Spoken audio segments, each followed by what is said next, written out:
Hey friends, welcome back to the farm. We're going to make something special for you today. We're going to make what we call in the Portuguese world marceles. And we'll tell you what that is. Stick around.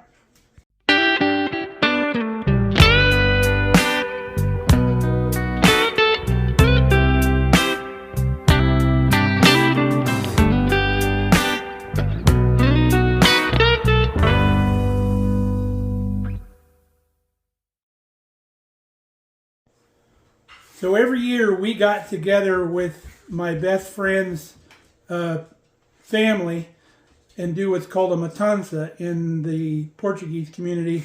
It's where the family and friends and neighbors and everybody get together and you process your pork for the year. So you do 3 or 4 hogs at a time. Everybody would show up. You'd have a nice meal for lunch and it would go over a couple days. The first day you would dispatch the hogs and clean them and take the hair off and all that, and then you'd let them cool overnight or a day or two, and then you'd come back and you'd do the cut and wrap and all the other stuff. Well, on kill day we would make what's called marceles, which is blood sausage. It's a delicacy in the Portuguese community. Everybody loves it. It's also called Morcilla in some places, or blood pudding, some people call it that, or black pudding. It's got lots of different names. But my friend Steve's grandparents were the ones that really had all this going on. They've passed since then, and the traditions kind of died off with them, which is sad. I try to keep old traditions alive, so I still try to do hogs here on my place. But we haven't made blood sausage in a long time, since I went to one of their matanzas years ago. But we're going to make some. Somebody on one of the previous sausage videos asked if we ever made it, and I said, yeah, we'd probably have to wait till November when we processed another hog, but I got a hold of my local butcher shop, and they process hogs every Monday. Today's Monday. He said, come on down and get some blood. So we've got the blood for our blood sausage, so let's start putting this together. Now, I don't have Steve's grandma recipe. And grandma in Portuguese is vava or va, and grandpa is vu. So Steve's vava and vuvu, we don't have their recipe. So I found a recipe in our home production of quality meats and sausages by Stanley and Adam Mediansky. Very, very close to what I remember the recipe being. It's got all the exact same ingredients, and it's a tried and true recipe here in the book, so we're going to use that. So the first thing we need is 500 grams. I'm going to use grams today because it's a lot easier to do measurements with grams. We need 500 grams of cooked rice. I cooked this morning. It's already cooled off. We'll get the scale out. We'll measure 500 grams. Okay, there's our 500 grams of rice. So now we need 500 grams of onions. Now you can use regular whole onions, peel them and chop them up real fine. Or we always use green onions, so that's what I'm going to use today. And instead of chopping them, since we have the grinder out anyway to grind another item, we're just going to grind our green onions right into the bowl. There's our 500 grams of onions. I had to throw a little bit of a regular onion I had in the fridge to finish it off, but that's fine. Let's grind it up.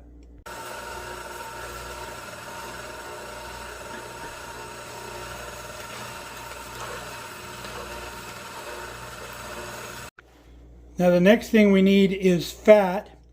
You can use back fat or bacon. We used to use caul fat, which is the fatty membrane that's around the internal organs of the pig. I'll show you a picture of that real quick.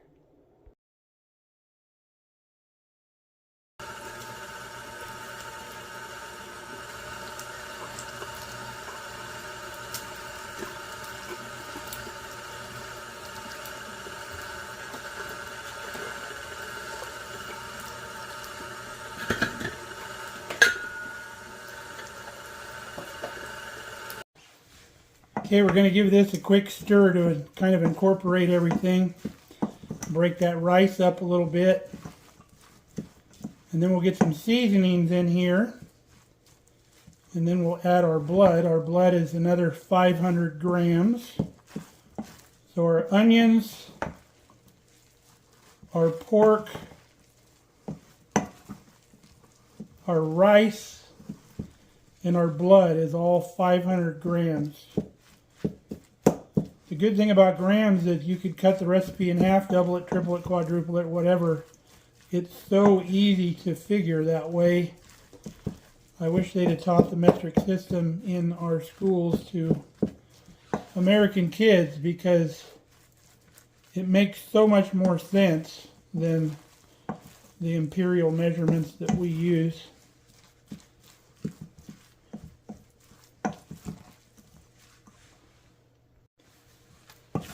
Okay, we're mixed up fairly good. We've got all of our clumps of rice all broken up. So let's get some salt in here. So we have 36 grams of kosher salt. And if you go by weight on the salt, you don't have to worry about having it be in big granules like that, being different measurements too. So pretty cool. 4 grams of black pepper.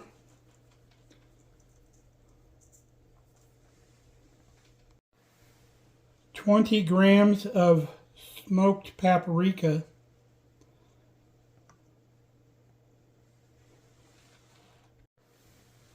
15 grams of red pepper, the spicier pepper. So 4 grams of ground cloves, 4 grams of ground oregano, and 2 grams of cinnamon. We don't want any lumps in there. So that's all our spices, all of our spices. We're going to give this a stir. Get this combined really well.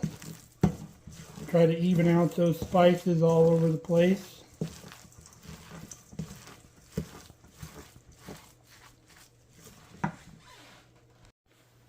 Okay, our blood's ready to go in. We measured out 500 grams. If you're squeamish, you may want to look away. Viewer discretion is advised. If you find that your blood coagulates before you use it, just put it in a blender and process it for 30 seconds to a minute, and it comes out nice and smooth again. So in with our 500 grams of blood.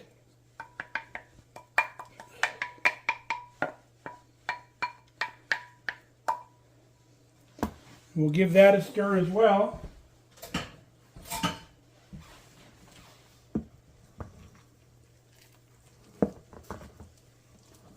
Looks like raspberry juice.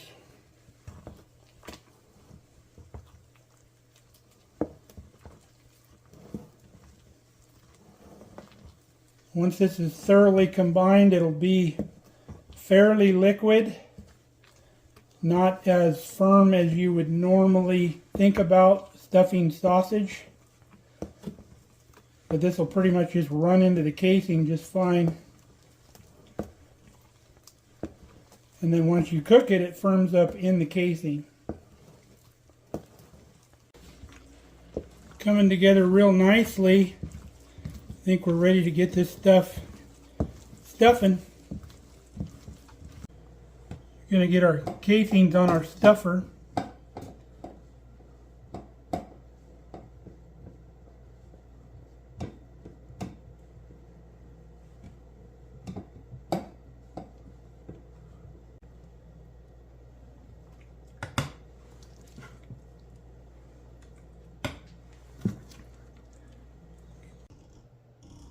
Here it comes.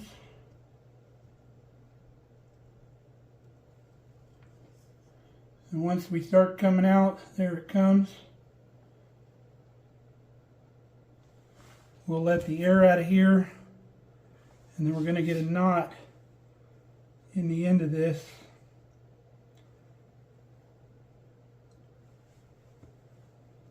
Okay?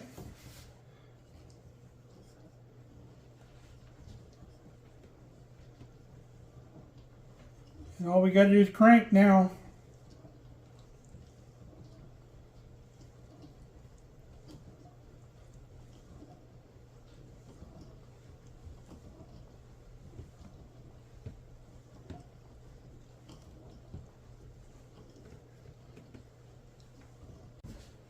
Okay, our plunger is bottomed out, so we'll take this off of here.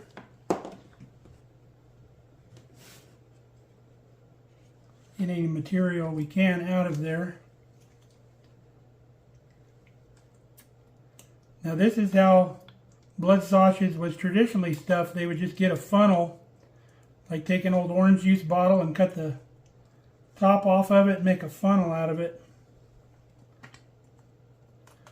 There we go.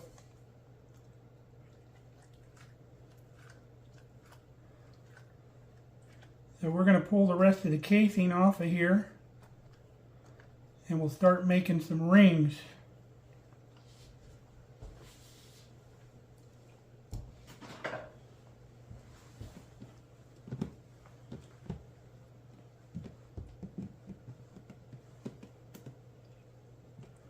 So you remember I said you wanted some play in it.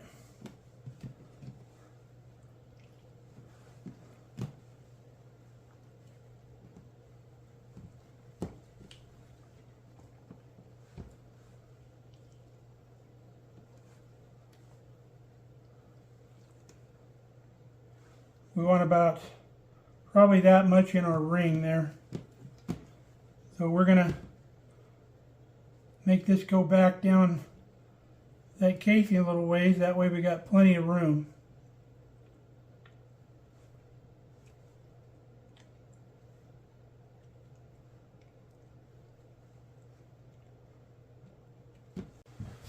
So we'll use the side of the pan here as a measurement. So that's about how long we want it. We'll get one of our strings. We want to leave about 2 inches in the end of this sausage, so we have room for expansion as this cooks. So about right there.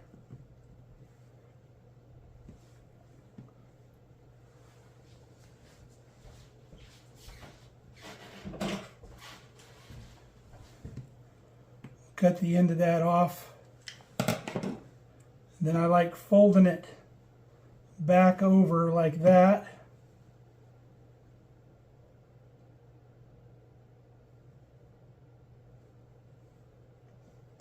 You get a good knot in the end. And then we do the same thing over here, about 2 inches. And I use the other end of our string.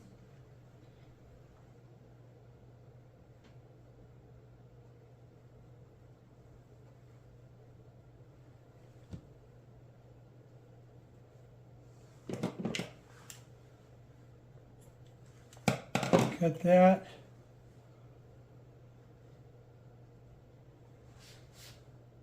Fold the casing back over and then we'll pinch it in that knot one more time. So the end of that casing goes through that knot twice.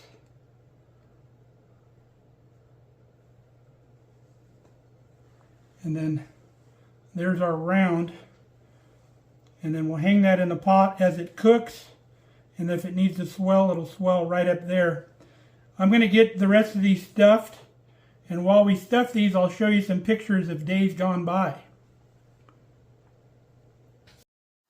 That's Steve's grandma, Vava Helen. I was able to visit with her right before she passed. I was very happy about that. That's Vuvu sitting next to her. And that's Steve's youngest daughter. It was her turn to stick the pig. She wasn't liking it. And that's Steve's sister dumping the blood into the pot with all the onions and stuff. I used to dump it through cheesecloth and then squeeze it all out. That's all the girls stuffing the casing. That's Matt's wife Kathy on the right there, using their little homemade funnels. And there's all the stuffed blood sausage getting ready to go in the big vat. Tying them onto the electrical conduit there to hold them up. Cooking them. That's Steve Vuvu there on the left and Steve's dad Ray on the right. And there's the whole crew. Did 3 pigs that year. There's my youngest daughter, Sam, playing in pig guts. Pretty adventurous kid. And there's the Three Musketeers. That was back in 2002. All right, there's our gorgeous blood sausage right there. We've got our big stainless steel kettle here. We're heating it up. We want to get to 180 degrees. We do not want to boil, because we don't want to boil the liquid in those either, because those will burst. So we're going to hold this at 180 degrees. So once we get it up here, we'll start hanging our sausages in the pot. Okay, we're there. We're going to start hanging our sausage. And then as we hang it, it's going to cool down a little. The water's going to cool down a little bit. So we want our sausage even, so there's that slack on both sides. And then we'll put it clear over here to the side.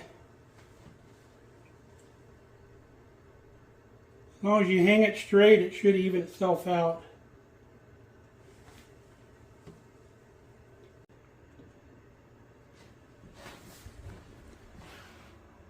There we are. So we're going to bring that back up to 180, and then we're going to hold that for 1 hour. Now, blood sausage, or the marceles we're cooking right now, it was a peasant food, and like any good peasant ethnic food, it was made up to feed your family very cheaply. So you had the blood and all that. You didn't want to go to waste. There's only so much meat in a hog. So they would mix the blood with the rice. The rice would soak up the blood and take on the flavor of the blood and kind of act like meat. So you could stretch that pig out even further by using the rice and making the sausage out of it. Okay, our sausages are done. We pulled them out. You can see the casing swelled up a little bit. Took up the rest of that room in the end of it. Some of it didn't get all the way, but that's all right. We just cut that little nub off. But we didn't blow up our casings at all. And we didn't poke any holes and let the juice out. So it'll all solidify in there and be real good sausage. So we'll let it cool off and we'll come back and we'll package it up. Now the stock that's left in the pot is actually called calducho. And a lot of people will use this for cooking. The water didn't get wasted back in the day. You had a pot on the stove that you cooked a lot of things in. You cooked vegetables, you cooked meat. There was a lot of boiling going on because water was hard to come by back then. You had to walk to the river or the creek or whatever, or to the well. So nobody wasted water back in the day. You would cook potatoes in this. And then eventually when this stock got rich enough by cooking so much stuff in it, and it would, because it was steam, it would cook down, it would be very flavorful. And then they would turn that into a soup. Now it's very similar to the ramen noodle places. They keep a pot on the stove all day. And all the vegetables they chop and everything they do, the chicken parts that they don't use, everything goes in that pot.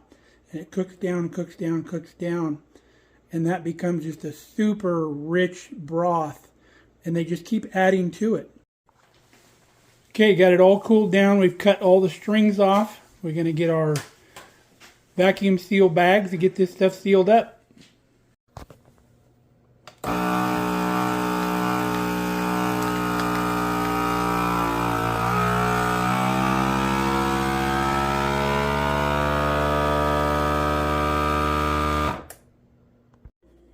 All right, we're all packaged up. We didn't vacuum this one because that's going to go with a couple eggs in the morning. We'll see you then. Good morning, folks. Welcome back to breakfast. Couldn't wait. Got our marceles cooking in the pan here. It firms up even more when you fry it. Got some Portuguese sweetbread toast. Going to make a couple eggs and we'll have it going on. I just looked back in the videos in the comments on one of our previous sausage making videos we did. Our subscriber goes by Key West Star, asked about if we've ever made blood sausage and if we could do a video. So here's your video there, Key West Star. Got our eggs going. You can see what the inside of the sausage looks like. Smells amazing. Now if you've never had this, If you think about when you're cooking pork chops and the juice runs out of the pork chops, which is probably blood, and gets out in the pan and hardens up and gets a little crispy, and if you've ever had that, that was one of my favorite parts of eating pork chops, was those little bits that cooked up around the pork chop. That's what it tastes like. It's really good stuff. All right, breakfast is served. I got one more piece for lunch we can stir up in a burrito. It would be really good. But I love breaking my egg yolks and dipping my marcellas in my egg yolks. We'll be back. Well, that was a very tasty breakfast, to say the least. Really enjoyed that. Brought back a lot of good memories. It's weird how I associate food with different times in my life. Brings me comfort. Takes me back to the good old days of the matanza at the Macedos, and really, really good stuff. Can't wait till lunch so I can have that other piece, my buddy Steve's favorite way, which is in a burrito with some eggs. So I hope you enjoyed our little blood sausage making that we did here, or marceles, Morcella, Morcilla, whatever you want to call it. Blood pudding, black pudding. It's all the same stuff. Good stuff, and I think you should try it. So I need to let these pups outside because they're getting anxious. Aren't you, Brandy? They want to go play in the freshly fallen snow that came down last night. So until next time, stay safe, stay healthy. We love you guys. We'll see you back here at Markelly Farm. Apparently Ruby thinks it's good too.